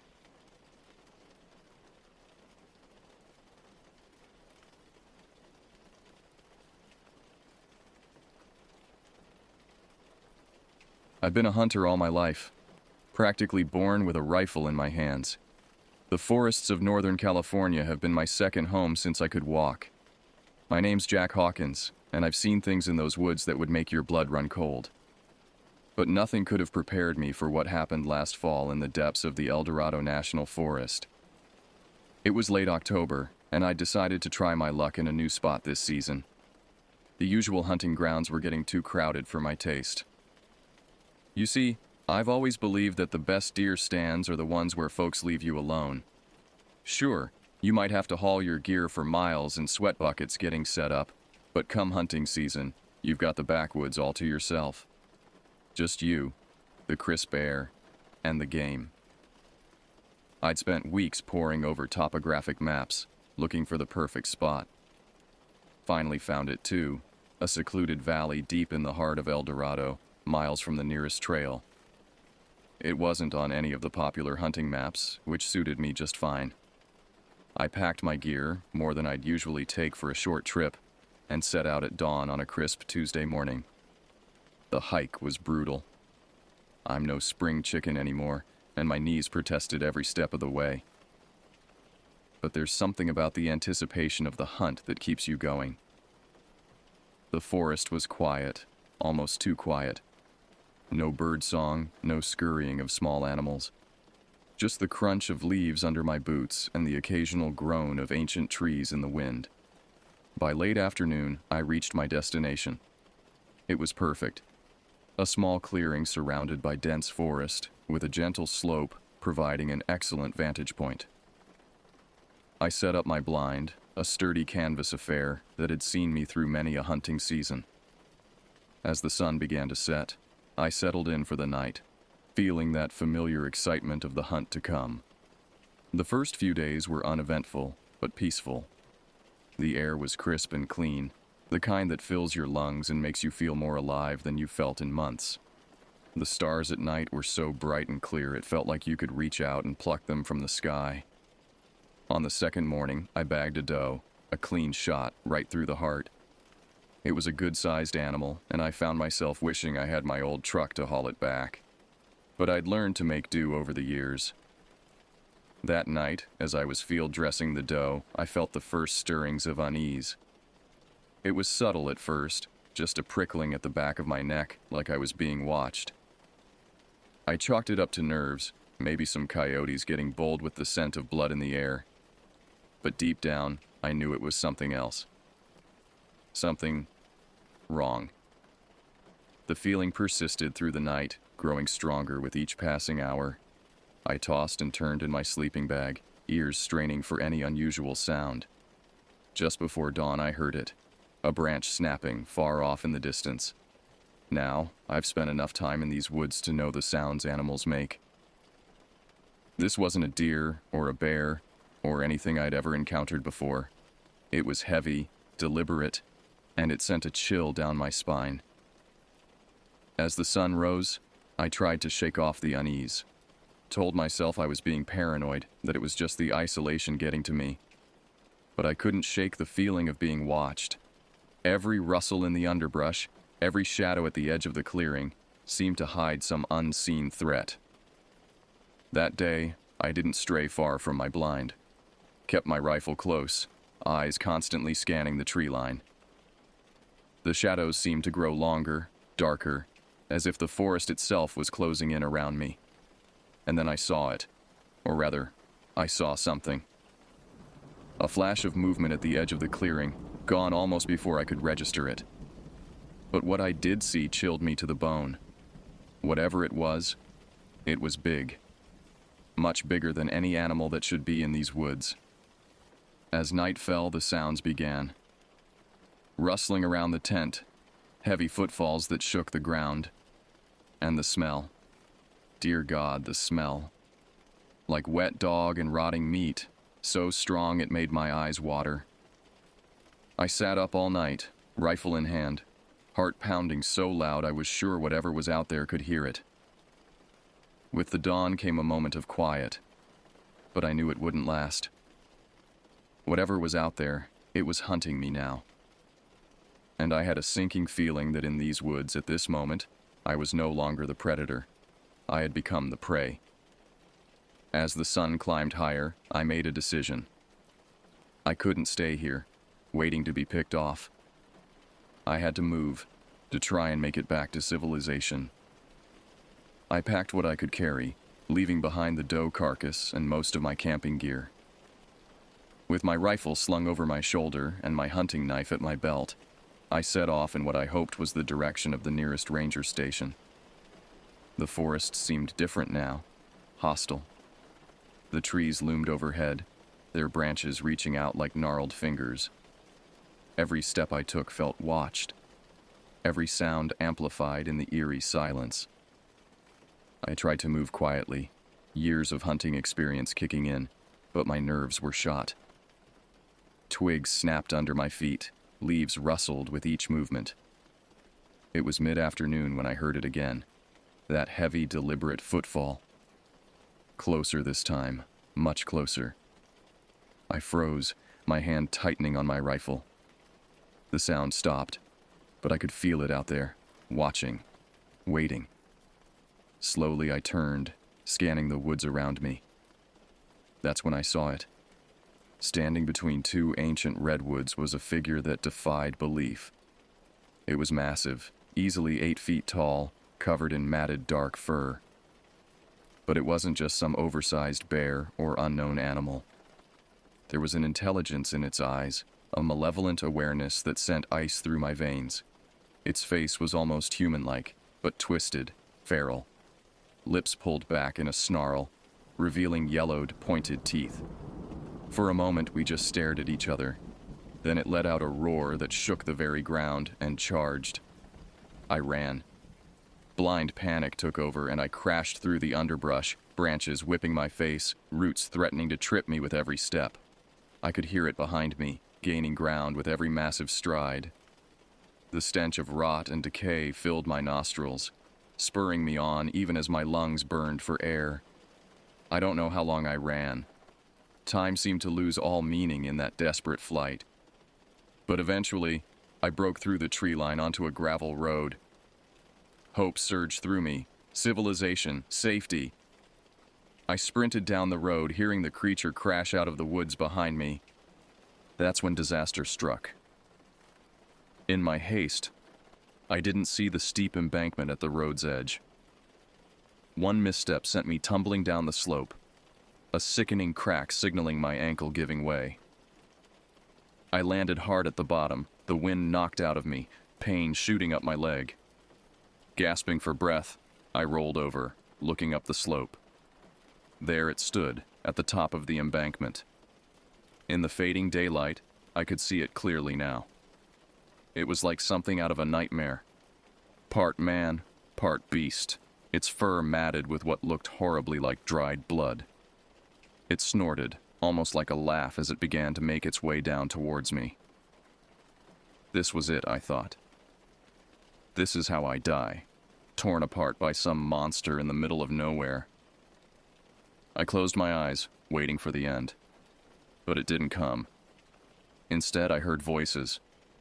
Shouts. The beam of flashlights cut through the growing darkness. The creature hesitated, its head snapping towards the sound. For a moment, it looked afraid. Then, with one last look at me, it turned and vanished into the woods, moving with a speed that seemed impossible for its size. Moments later, a group of men reached me, forest rangers and local police, drawn by reports of gunshots and strange noises. They found me babbling about monsters and barely coherent. Most of them wrote it off as the ramblings of a man driven half-mad by fear and isolation. But one, an old deputy named Frank, listened with a grim expression. After I was patched up at the local hospital, Frank came to see me. He sat down, his weathered face serious. "Son," he said, his voice low, "I might be old, but I ain't foolish. There's things in these woods your fancy science won't explain. You ain't the first to see it, and you won't be the last." He told me tales then, stories passed down through generations, of creatures that walked like men but weren't men, of missing hikers and hunters found torn to pieces. "Most folks don't believe," he said, "and maybe that's for the best. But some of us, we know the truth, and we keep watch." In the days that followed, as I recovered, news of my bear attack spread. Cryptozoologists and monster hunters descended on the town, eager for a story. I kept quiet, remembering Frank's words. But I couldn't shake the memory of those eyes, that terrifying intelligence. Months have passed since then. I've tried to put it behind me, to convince myself it was all some stress-induced hallucination. But I know what I saw. And sometimes, on dark nights when the wind howls through the trees, I swear I can hear that roar again, feel those eyes watching me. I don't go hunting anymore, but I keep my rifle clean and loaded, just in case. Because I know now that there are things in this world beyond our understanding. Things that lurk in the shadows, in the deep woods where no one goes. And sometimes, if you're very unlucky, you might just catch a glimpse of them. But trust me, you don't want to. Some things are better left unseen. Some mysteries better left unsolved. Because once you've seen what's really out there, you can never unsee it.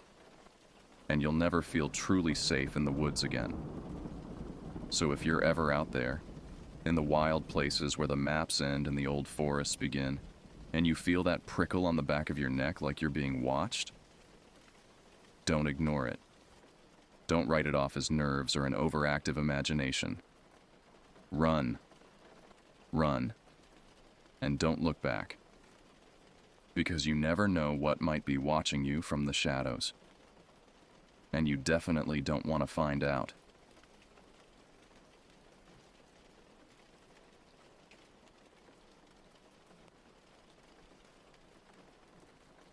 The merciless sun beat down on the cracked earth, its relentless glare creating shimmering mirages on the horizon. I wiped the sweat from my brow and squinted at the vast expanse before me. The Nevada desert stretched out in all directions, a sea of sand and rock that seemed to go on forever. My name is Marcus Holloway, and I had come here seeking solitude, a respite from the chaos of my life in Los Angeles. Little did I know that this desolate landscape would become the stage for a nightmare beyond my wildest imagination. I'd always been a bit of an outsider, more comfortable with books and solitary pursuits than the frenetic energy of social gatherings. The city had worn me down over the years, its constant noise and frantic pace grating on my nerves until I felt like I was constantly on edge. When I inherited my uncle's old RV, it seemed like a sign. I took a leave of absence from my job as a librarian and set out for the desert, hoping to find some peace and maybe rediscover a part of myself that had been lost in the urban jungle. The spot I chose was remote, about 60 miles from the nearest town of Coyote Flats. I'd found it on an old map, tucked away in a dusty corner of the library's archives. It was perfect, far enough from civilization to ensure privacy, but not so isolated that I couldn't make it back to town if needed. As I maneuvered the RV down the bumpy dirt road, I felt a sense of anticipation building in my chest. This was it, my great escape. I parked the RV near a small outcropping of rocks that provided some shelter from the wind. The silence was immediate and all-encompassing. No traffic noise, no chattering voices, just the whisper of the breeze and the occasional cry of a distant bird. I took a deep breath, savoring the clean, dry air. This was exactly what I needed. That first evening, I set up a small camp outside the RV. I built a fire, more for company than warmth, and settled into a folding chair with a battered copy of Thoreau's Walden. As the sun dipped below the horizon, painting the sky in vibrant oranges and purples, I felt a sense of peace wash over me. This was what I had been missing, this connection to nature, to silence, to myself. I slept better that night than I had in years, lulled by the absolute quiet of the desert. When I woke, the sun was just peeking over the eastern horizon, casting long shadows across the sandy ground. I made a simple breakfast of instant coffee and oatmeal, then set out to explore my surroundings. The desert, I discovered, was far from the barren wasteland many imagined it to be. It was teeming with life, albeit of a hardier variety than I was used to. Cacti stood like sentinels, their spiny arms reaching for the sky. Small lizards darted between rocks, their scales glinting in the sunlight. I even spotted a coyote in the distance, its lean form slinking across the landscape. As I walked, I began to notice signs of human presence. Old tin cans, weathered and rusted, peeked out from beneath the sand. Here and there, I saw the remnants of what might have been structures, a few rotting boards, a rusted pipe sticking out of the ground. It was clear that people had lived here once, perhaps during the mining boom of the previous century. My curiosity piqued. I decided to venture further from camp. I packed a backpack with water, some trail mix, and a first aid kit. As an afterthought, I added the small .22 caliber pistol I'd brought along for protection. I'd never been much for guns, but the desert could be dangerous, and it paid to be prepared. I hiked for several hours, the sun climbing higher in the sky as the day wore on. The landscape slowly changed, becoming more rugged. Small hills gave way to larger ones, and I found myself navigating narrow gullies carved by long-gone flash floods. It was in one of these gullies that I made my first unsettling discovery. At first, I thought it was just another piece of debris, perhaps part of an old machine left behind by miners. But as I got closer, I realized what I was looking at. A human skull, partially buried in the sand. My heart rate quickened as I knelt beside it. The bone was yellowed and cracked, clearly very old. I debated whether to touch it, my natural inclination to preserve historical artifacts, warring with a creeping sense of unease. In the end, curiosity won out. I carefully brushed away some of the sand, revealing more of the skull. That's when I noticed the hole, perfectly round, about the size of a quarter, right in the center of the forehead. This person hadn't died of natural causes. They had been murdered. I stumbled back, my mind reeling. Should I report this to the authorities? But how would I even begin to explain where I'd found it? And how long ago had this happened? For all I knew, this person had died a century ago. As I stood there trying to decide what to do, I had the distinct feeling of being watched. The hairs on the back of my neck stood up, and I spun around, half expecting to see someone standing behind me. But there was nothing. Just the empty desert stretching out in all directions. I told myself I was being paranoid, that the discovery of the skull had just rattled me. Still, I couldn't shake the feeling of unease. I decided to head back to camp, marking the location of the skull on my GPS app so I could find it again if needed. The walk back seemed to take twice as long as the hike out. Every sound made me jump. Every shadow seemed to move. By the time I reached the RV, the sun was setting, casting long, distorted shadows across the desert floor. I locked myself in the RV that night, the shades drawn tight. Sleep eluded me, my mind replaying the image of the skull over and over. When I did finally drift off, my dreams were filled with shadowy figures and the sound of gunshots echoing across empty landscapes. The next morning, I woke to an unsettling silence. Even the ever-present wind seemed to have died down. I made myself a strong cup of coffee, trying to shake off the lingering unease from the night before. As I sipped the bitter liquid, I tried to decide what to do next. Part of me wanted to pack up and leave, to put this whole experience behind me. But another part, the part that had always been drawn to mysteries and untold stories, wanted to dig deeper. In the end, curiosity won out. I decided to explore further, to see if I could find any more clues about the skull's origin. This time I packed more carefully. Extra water, a proper first aid kit, and my pistol, which I tucked into my waistband with a mixture of reassurance and discomfort. I set out in a different direction this time, heading towards a cluster of hills I'd spotted in the distance. The going was tougher here, the ground rockier and more uneven. By midday, I was sweating profusely, my shirt sticking to my back in the relentless heat. It was then that I saw it. A glint of metal in the distance, out of place among the natural hues of the desert. As I got closer, I realized what I was looking at. The remains of an old cabin, its metal roof partially collapsed, but still reflecting the sunlight. The cabin was in a state of advanced decay.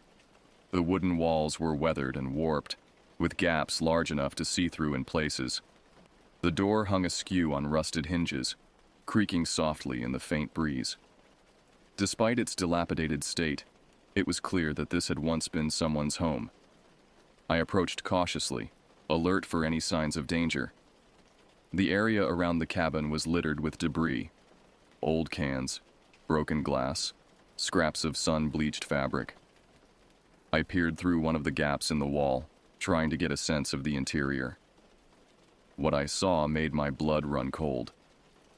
The inside of the cabin was a scene of violence frozen in time. Furniture was overturned, debris scattered everywhere. And there, in the center of the floor, was a dark stain that could only be blood. My heart pounding, I pushed open the door. It gave way with a groan, releasing a cloud of dust that made me cough. The smell hit me immediately, a musty, decayed odor that spoke of years of abandonment. But underneath that was another scent, faint but unmistakable, the metallic tang of old blood. I stepped inside, my eyes slowly adjusting to the gloom. The bloodstain on the floor was larger than I'd initially thought, spreading out in a gruesome pattern. But it wasn't the only sign of violence. The walls were pockmarked with what looked like bullet holes, and I spotted several spent shell casings scattered among the debris. What had happened here? My mind raced with possibilities, each more horrifying than the last. A robbery gone wrong? A family dispute that had turned deadly? Or something even more sinister? As I moved further into the cabin, something caught my eye. There, partially hidden beneath an overturned table, was a book. I knelt down and carefully extracted it, brushing off years of dust and grime. It was a diary, its leather cover cracked and faded, but still intact. With trembling hands, I opened it. The pages were yellowed and brittle, but the handwriting was still legible.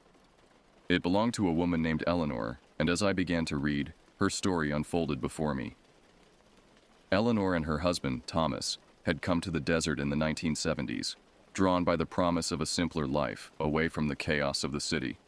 They'd built this cabin with their own hands, determined to carve out a life in this harsh landscape. For a while, they'd been happy here, despite the challenges. But then things had started to change. Eleanor wrote of a man they'd encountered on one of their supply runs to town. A drifter with cold eyes and an unsettling smile. Thomas had offered him some work, helping to repair a fence that had been damaged in a storm. It was a decision they would come to regret. The man, who called himself Jack, had seemed pleasant enough at first. But as the days wore on, Eleanor noticed a change in him. He became possessive, constantly watching her when Thomas wasn't around. She wrote of feeling afraid, of locking the doors at night and jumping at every sound. The final entry was dated October 15th, 1978. Eleanor's normally neat handwriting was shaky. The words rushed. He's here. God help us. Jack's here, and Thomas isn't back from town. I can hear him outside, calling my name. What does he want? Why won't he leave us alone? I'm so scared. If anyone finds this, please, tell our families we love them.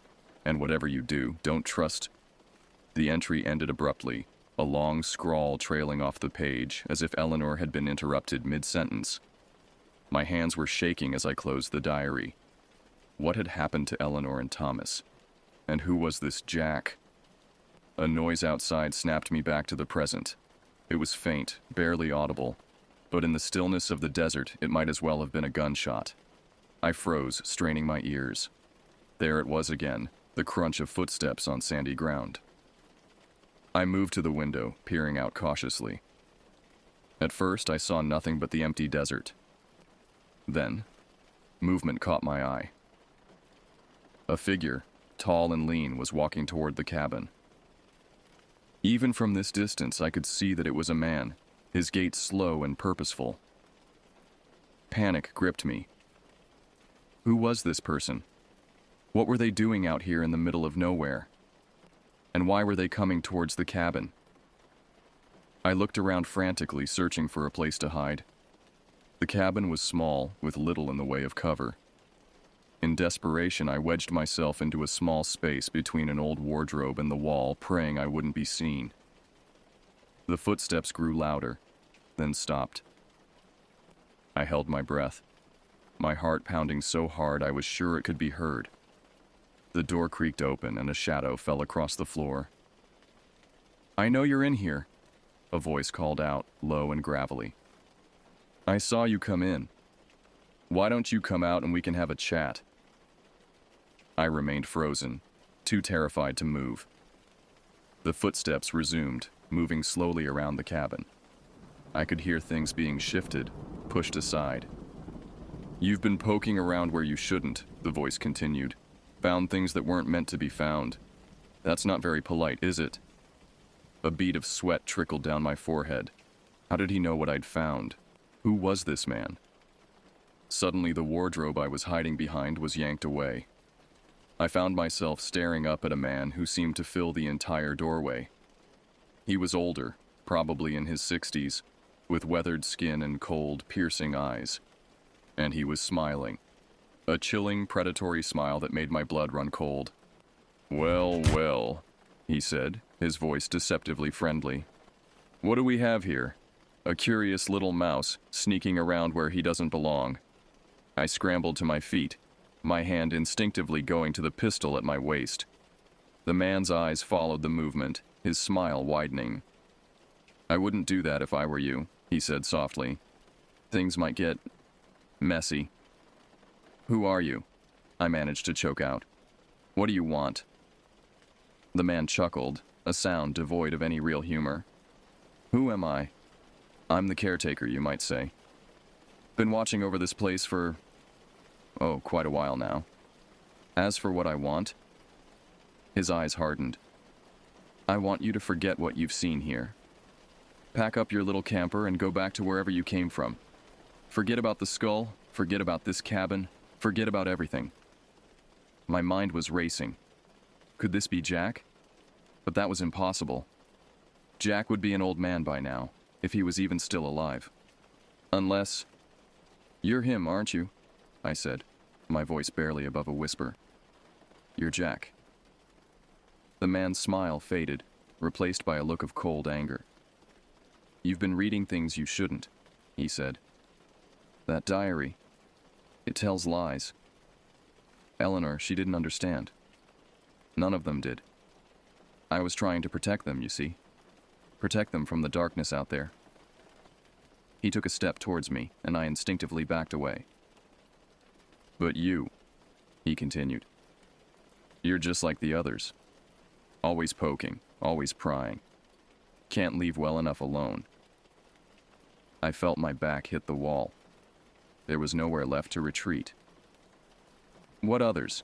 I asked, trying to keep him talking while I frantically tried to think of a way out of this situation. Jack's eyes took on a distant look. "So many over the years," he mused. "Hikers, campers, treasure hunters. All of them stumbling around, disturbing things best left alone. I tried to warn them, tried to make them understand, but they never listened. In the end, I had to take care of them." A chill ran down my spine as the implications of his words sank in. This man was a killer, had been for decades, and now I was his next target. In that moment, survival instinct took over. I lunged to the side, ducking under Jack's outstretched arm.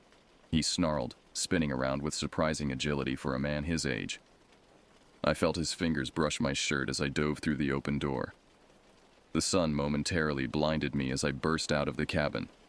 I ran, not caring which direction, just needing to put distance between myself and Jack.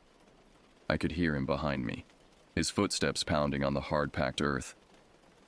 I risked a glance over my shoulder and immediately wished I hadn't. Jack was closer than I'd thought, his face twisted into a mask of rage. In his hand glinted something metal, a knife, its blade catching the sunlight. I pushed myself harder, my lungs burning as I gasped for air. The terrain was treacherous, loose rocks threatening to turn an ankle with every step. But fear drove me on. The knowledge that slowing down meant certain death. I don't know how long I ran. Time seemed to lose all meaning, narrowing down to the rhythm of my feet hitting the ground and the ragged sound of my breathing. The sun beat down mercilessly, and sweat poured down my face, stinging my eyes. Finally, I couldn't go on. My legs gave out, and I collapsed, rolling down a small incline before coming to rest in a shallow gully. I lay there, gasping for air, every muscle screaming in protest. For a moment, all I could hear was the pounding of my own heart. Then, silence. No footsteps, no angry shouts. Had I lost him? I forced myself to my feet, wincing at the pain in my overexerted muscles. Slowly, cautiously, I peered over the edge of the gully. The desert stretched out before me, empty and indifferent. There was no sign of Jack. Relief washed over me, quickly followed by a new wave of panic. I was lost. In my blind flight, I'd paid no attention to where I was going. The sun was lower in the sky now, the shadows lengthening. Night in the desert was dangerous enough without a murderous caretaker on the loose. I needed to find my way back to the RV. But which way? I spun in a slow circle, trying to get my bearings. Everything looked the same. Rocks, sand, sparse vegetation. No landmarks, nothing to guide me. As the last rays of sunlight faded, I made a decision. I couldn't stay here. I picked a direction that I hoped would lead me back towards my camp and started walking. The desert at night was a different world. The heat of the day gave way to a bone-chilling cold. The silence was absolute, broken only by the soft crunch of my footsteps and the occasional cry of a distant coyote. The moon cast an eerie glow over the landscape, transforming familiar shapes into alien silhouettes. I walked for what felt like hours, each step a battle against exhaustion and fear. Every shadow seemed to hide a threat, every sound a potential danger. More than once I thought I heard footsteps behind me, only to turn and find nothing but empty desert. It was nearing midnight when I saw it, a faint glow on the horizon. Hope surged through me. Was it my campfire? Had I somehow found my way back? I quickened my pace, ignoring the protests of my aching body. As I got closer, the glow resolved itself into individual points of light. Not a campfire, but windows. I'd stumbled upon a building of some kind. Relief turned to confusion, then to dread. There shouldn't be any buildings out here. This far from town, in the middle of the desert, what could this be? Caution warred with desperation. I needed help, needed to get out of this desert. But after what I'd experienced, I knew the dangers of trusting appearances out here. In the end, the cold and my exhaustion made the decision for me. I approached the building slowly, alert for any sign of danger. It was an old motel, the kind you might have seen on Route 66 in its heyday. A neon sign, half its letters dark, proclaimed it as the Desert Oasis Motel. The paint was peeling, the windows grimy, but there were definitely lights on inside. I made my way to the office, my footsteps echoing in the empty parking lot. A bell jingled as I pushed open the door, the sound jarringly cheerful in the oppressive silence. The office was small and cluttered, dominated by a large desk. Behind it sat a woman, her hair a shock of white against deeply tanned skin. She looked up as I entered, her eyes widening slightly. "Well," she said, her voice raspy as if from disuse. "Don't see many visitors these days, especially not ones who look like they've been through the ringer. You all right, hun?" I opened my mouth to respond, but no words came out. Now that I was here, in the presence of another person, the events of the past few days came crashing down on me. I felt myself sway, darkness creeping in at the edges of my vision. The last thing I remember is the woman's concerned face as she rushed around the desk towards me. Then, blackness. I woke to the sound of voices. For a moment, I couldn't remember where I was or how I'd gotten there. Then it all came flooding back. The cabin, Jack, my desperate flight through the desert. I kept my eyes closed, straining to make out what was being said. There were two voices, the raspy voice of the woman from the office, and a deeper male voice that sent a chill down my spine. "Can't keep doing this, Jack," the woman was saying.